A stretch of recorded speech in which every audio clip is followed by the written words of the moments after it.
Hello everyone. सो आपका जोसा counselling 2026 का रजिस्ट्रेशन जो है स्टार्ट हो चुका है। ओके, अब किस तरीके से रजिस्ट्रेशन करना है सब कुछ डिटेल में बात करेंगे। वीडियो को लास्ट तक जरूर देखिएगा, एक भी इंफॉर्मेशन आपको मिस नहीं करना, अदरवाइज सीधे आपका सीट कैंसिल होगा। ओके, तो जल्दी से वीडियो को लास्ट तक कंप्लीट देख लीजिए और फिर उसके बाद स्टेप बाय स्टेप आप रजिस्ट्रेशन करेंगे। इस पर चॉइस फिलिंग भी कैसे करना है सब कुछ बताऊंगा। Okay, one by one, step by step. और बहुत सारे लोगों को डाउट होता है कि भैया क्या हमें अभी डॉक्यूमेंट अपलोड करना है, प्री पेमेंट अभी करना है, वो भी डिटेल बताऊंगा, क्योंकि उसमें अगर आपने गलती कर दिया तो आपका पैसा वेस्ट हो जाएगा। ओके, बहुत सारे लोगों के साथ लास्ट ईयर ऐसा हुआ है, तो वो गलती आपको नहीं करना। ओके, तो स्टार्ट करते हैं। और सबसे इंपॉर्टेंट बात, अपना काउंसलिंग अगर अच्छे से करना चाहते हैं, क्योंकि अब जो है काउंसलिंग स्टार्ट हो चुका है, ज्यादा टाइम नहीं बचा है, तो काउंसलिंग सपोर्ट जरूर ज्वाइन करिएगा। आज के बाद इसका प्राइस जो इंक्रीज हो जाएगा, तो आज आपके पास टाइम है कंप्लीट, आप ज्वाइन कर लीजिए, नहीं तो उसके बाद प्राइस इंक्रीज हो जाएगा। ओके, और सीट भी फुल हो जाएगा। तो जो लोग भी ज्वाइन करना चाहते हैं ज्वाइन कर लीजिए। सेम डे आपको चॉइस फिलिंग पीडीएफ मिल जाएगा, विद इन वन डे आपके सारे डाउट्स भी कवर होंगे, कॉल सपोर्ट होगा, सब कुछ मिल रहा होगा, चैट सपोर्ट, सब कुछ गाइडेंस मिलेगा। चॉइस फिलिंग कैसे करना है आपको डेडिकेटेड कह लो कि एक्सक्लूसिव वीडियो मिलेंगे 3-4। ओके, सब कुछ डॉक्यूमेंट के फॉर्मेट होगा, सब कुछ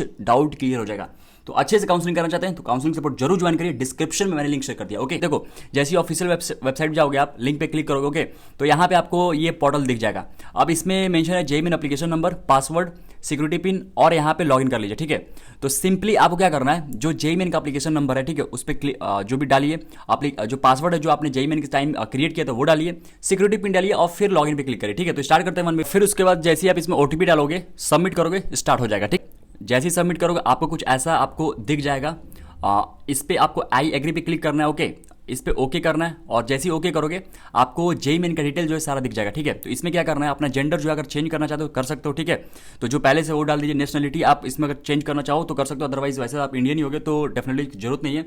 और यहाँ पे अपना प्लेस ऑफ पासिंग सर्टिफिकेट आपने विद इन इंडिया किया है या फिर आउटसाइड इंडिया किया है, वो भी जो है अपना यहाँ पे सेलेक्ट कर सकते हो। अगर मान लेते जेईई मेन में गलत डाल दिया होगा तो इसमें आप सही कर सकते हो। और स्टेट कोड ऑफ एलिजिबिलिटी जो बाय डिफॉल्ट आपने फिल किया था आपने जेईई मेन के रजिस्ट्रेशन में, उस टाइम यहाँ पे चेंज कर सकते हो। तो मान लेते हैं यहाँ पे एमपी है, ठीक है, पहले से, तो वैसे रहने देते हैं क्योंकि चेंज नहीं करना है। ठीक है, फिर उसके बाद आई चेक पे यहाँ पे क्लिक करेंगे, डिक्लेरेशन, फिर प्रोसीड फॉर रिव्यू पे क्लिक करेंगे। ठीक है, और यहाँ पे अगर मान लेते कोई डिटेल एडिट करना है तो एडिट कर दीजिए, अदरवाइज कंफर्म रजिस्ट्रेशन पे क्लिक करिए। ठीक है, और फिर इस पे ओके क्लिक करिए। ओके पे जैसे क्लिक करेंगे आपको ये रजिस्ट्रेशन कंप्लीट हो गया, दैट्स इट।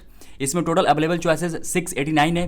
तो क्योंकि इसमें आईआईटी के लिए इसने एग्जाम नहीं दिया था इस स्टूडेंट ने। ओके, तो आपके हो सकता है कि अवेलेबल चॉइसेस ज़्यादा भी दिखे अगर आपका आईआईटी का क्वालिफाई है तो। ओके, अब इसमें क्या करना है, देखो कैंडिडेट प्रोफाइल हो गया, ठीक है, रजिस्ट्रेशन हो गया। अब इसमें 20 मिनट बचा है। अब 20 मिनट तक मैं इसमें चॉइस फिलिंग कर सकता हूँ, जो भी करना है कर सकता हूँ। उसके बाद ये लॉग आउट हो जाएगा, फिर से आपको लॉगिन करना है। और इसका लास्ट डेट जो है आपका रजिस्ट्रेशन करने का, चॉइस फिलिंग करने का, वो है आपका 11 जून। तो उससे पहले तक आप कर सकते हो, ऐसा जरूरी नहीं कि आज ही करना है। ठीक है, अब इसमें क्या करना है, चॉइस फिलिंग अवेलेबल में जाओगे तो यहाँ पे बहुत सारे चॉइसेस आपको दिखेगा। ठीक है, जितने भी अवेलेबल चॉइसेस है, जैसे मान लो आप केवल एनआईटी के देखना है तो अगर आईआईटी का तो ऑप्शन नहीं आ गया इसमें, तो यहाँ पे दिखा रहा है no choices is available as per your filter criteria, क्योंकि मैं एलिजिबल ही नहीं हूँ। ठीक है, अब इसमें एनआईटी मैं सेलेक्ट करूंगा, देखो एनआईटी में सारे ऑप्शन दिख रहे हैं। ठीक है, अब इसमें ऑल इंस्टीट्यूट में जाओगे, कोई पर्टिकुलर देखना चाहो तो भी देख सकते हो। ओके, अब हमको क्या करना है, हमको अपने होम पे आना है, मैं तो जस्ट ये बता रहा था, होम पे आना है और हमको क्या करना है, चॉइस फिलिंग, इस पर क्लिक करेंगे, न्यू जो दिख रहा है ना, इस पर क्लिक करिए और इस पर ओटीपी डालना पड़ेगा। ठीक है, तो ओटीपी डाल क्या करते हैं, सबमिट करते हैं। ठीक है, जैसे ही सबमिट करोगे आपको ऐसे पोर्टल दिखेगा। अब कैसे चॉइस फिलिंग करना है, अगर आपने काउंसलिंग सपोर्ट ज्वाइन किया था तो डेफिनेटली आपको चॉइस फिलिंग पीडीएफ मिल गया होगा। अगर आपने काउंसलिंग सपोर्ट नहीं ज्वाइन किया है तो ज्वाइन कर लीजिएगा, डिस्क्रिप्शन में मैंने लिंक शेयर कर दिया। अच्छे से काउंसलिंग करना है तो डेफिनेटली आप काउंसलिंग सपोर्ट जरूर ज्वाइन करिए। ओके, क्योंकि आज के बाद से, कल से इसका प्राइस 110% इंक्रीज होने वाला है। ठीक है, तो देखो यहाँ पे क्या करना है आपको, अब जैसे मान लेते हैं चॉइसेस आपको 1 बाय 1 ऐसे सेलेक्ट नहीं करना है भाई, बिल्कुल भी नहीं। आपको देखना है कि भाई ऑल इंस्टीट्यूट टाइप दिया है यहाँ पे। ठीक है, तो अगर मान लेते हैं आपका पहला चॉइसेस लेट से एनआईटी है, ऑफकोर्स आपको टॉप टू बॉटम भी फिल करना है, मतलब कि ऊपर आपके हायर प्रायोरिटी होना चाहिए, उसके बाद लोअर प्रायोरिटी होना चाहिए, क्योंकि चॉइस फिलिंग जो है ऊपर से ही अलॉटमेंट होता है, समझ में आया। और यहाँ पे डेफिनेटली जो काउंसलिंग सपोर्ट ज्वाइन किया उनको सब कुछ बताया गया होगा, एक्सक्लूसिवली आपको 3-4 वीडियो मिले होंगे। ओके, तो उसको देख लीजिएगा। और अगर आपने काउंसलिंग सपोर्ट नहीं ज्वाइन किया तो ज्वाइन कर लीजिए, ताकि आपको अच्छे से सब कुछ समझ में आए। ओके, और आपके विद इन वन डे आपको चॉइस फिलिंग पीडीएफ भी मिल जाए। तो जैसे मान लेते हैं मेरे को चॉइस फिलिंग करना है, लेट से एनआईटी मान लेते हैं Madhya Pradesh, sorry NIT Bhopal. Okay, अब इसमें सारे इंस्टीट्यूट आ रहे हैं। ओके, जितना भी आपके कह लो कि एनआईटी है, बट मेरे को 1 बाय 1 सर्च करना है ना भाई, तो मेरे को क्या करना है, एनआईटी भोपाल, जो मैं यहाँ पे ऐसे टाइप करूंगा भोपाल आ जाएगा। ठीक है, अब इसमें सारे प्रोग्राम आ जाएगा। तो अब मेरे को मान लो तो सीएससी ऐड करना है। ठीक है, तो कंप्यूटर साइंस इस पे क्या करूंगा, ऐड पे क्लिक करूंगा, ऐड हो जाएगा। ठीक है, अब इसमें मान लो तो सीएससी के बाद मेरे को ईसी डालना है, तो ईसी डाल दिया। ठीक है, ये भी ऐड हो गया।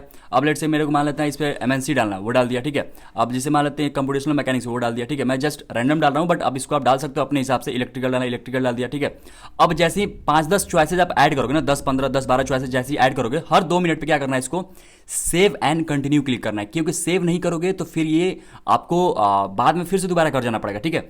तो यहाँ पे देखो टोटल चॉइसेस सेव कितना दिखा रहा है, 5 दिखा रहा है ना, हो गया। अब इसको मान लो मैं लॉग आउट भी कर दिया और बाद में फिर से लॉग इन करूंगा तो इतना चॉइसेस जो है मेरे पास सेव रहेगा, समझ में आया।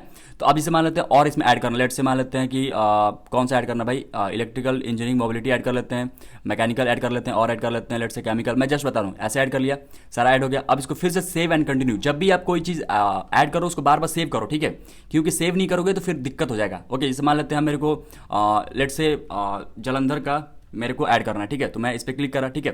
अब इसे मान लेते हैं इसमें कोई भी ब्रांच, जैसे मान लेते हैं मैंने सीएससी ऐड कर दिया, ठीक है, तो अब सीएससी ऐड कर दिया, तो अब इसे मान लेते हैं इसको मेरे को क्या करना है, अब सीएससी भाई यहाँ तो नहीं रहेगा, सीएससी को ऊपर लेके जाना चाहता हूँ, ठीक है, तो इसको इस पर अप पे क्लिक करोगे ना तो 8वें नंबर पे आ गया, ठीक है, फिर इसको अप पे क्लिक करो 7वें नंबर आ गया, फिर इसको अप पे क्लिक करो, फिर 6वें, फिर अप पे क्लिक करो, फिर अप पे क्लिक करो तो ये ऊपर आ जाएगा। ऐसे ही करते करते आप जैसे ही इसको ऊपर अप पे क्लिक करोगे तो अप पे आ जाएगा, ठीक, मतलब ऊपर आ जाएगा, ठीक है। अब वैसे जैसे मान लो नीचे करना है तो इस पर डाउन पे क्लिक कर दो, रिमूव करना है तो इस पर रिमूव पे क्लिक कर दो, ठीक है, और ये सारा करने के बाद इसको सेव जरूर कर लीजिएगा, सेव नहीं करेंगे तो फिर गड़बड़ हो जाएगा, ठीक है।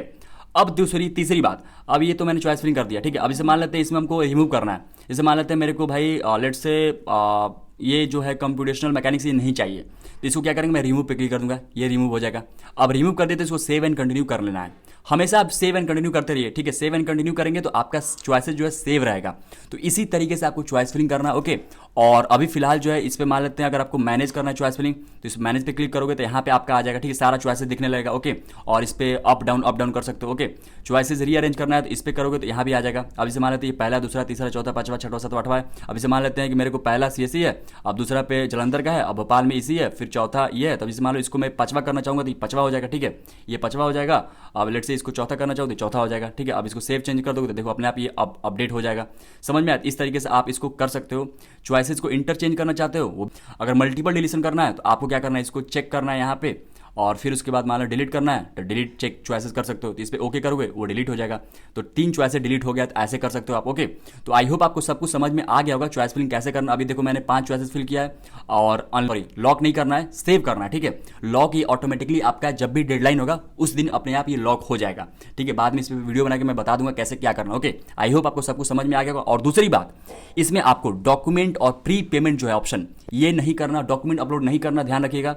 बाकी करना चाहो आप कर सकते हो, बट इसमें डॉक्यूमेंट में क्या है, 10th का मार्कशीट है, ठीक है, ये आपका डेट ऑफ बर्थ की तरह यूज होता है। 12th का मार्कशीट है, मतलब कि जो आपने जहाँ से पास किया, एसटी कैटेगरी और स्टेट कोड ऑफ एलिजिबिलिटी, इसमें आपके 12th के मार्कशीट ही अपलोड करना है, समझ में। स्टेट कोड ऑफ एलिजिबिलिटी में मेडिकल सर्टिफिकेट अपलोड करना है, तो ये अभी आप अपलोड कर सकते हो। इसमें देखो जिसमें ऑप्शन है आपके डिजी लॉकर से फेच करने का वो कर सकते हो, इसमें कर सकते हो, बट मैं बोलूँगा जब आपके रिजल्ट आए तब करिएगा। यहाँ पे अपलोडिंग इज ऑप्शनल, यू में upload after a seat allotted, ठीक है। तो आपको बाद में ही करना है, पेमेंट भी बाद में ही करना, अभी कुछ भी नहीं करना है, ठीक है। पेमेंट वगैरह कुछ नहीं करना है, ये मैं कंप्लीटली आपको रिकमेंड कर रहा हूँ मेरे साइड से कि नहीं करना है। क्यों? क्योंकि भाई बाद में मान लेते कोई सीट ही नहीं मिला तो फिर पैसा आपका फंसा रह जाएगा, ठीक है। मान लेते बाद में सीट कैंसिल होगा तो भी पैसा गड़बड़ा जाएगा, ठीक है। या फिर मान लेते नहीं लेना होगा, या फिर काउंसलिंग पार्टिसिपेट ही नहीं करना होगा, ओके। तो अभी प्री पेमेंट और डॉक्यूमेंट अपलोड नहीं करना। चाहो तो आप कर सकते हो डॉक्यूमेंट अपलोड, कोई दिक्कत वाली बात नहीं। अगर आपका डॉक्यूमेंट रेडी है तो कर लीजिए, कोई दिक्कत वाली बात नहीं, ठीक है। अब इसमें देखो आप यहाँ पे मान लेते प्रिंट चॉइसेस लेटर पे आ गया, ठीक है। तो ये अभी स्टार्ट नहीं होगा, ये आपका 10 जून के बाद से स्टार्ट होगा, ठीक है। आई होप आपको सब कुछ समझ में आ गया होगा, ओके। तो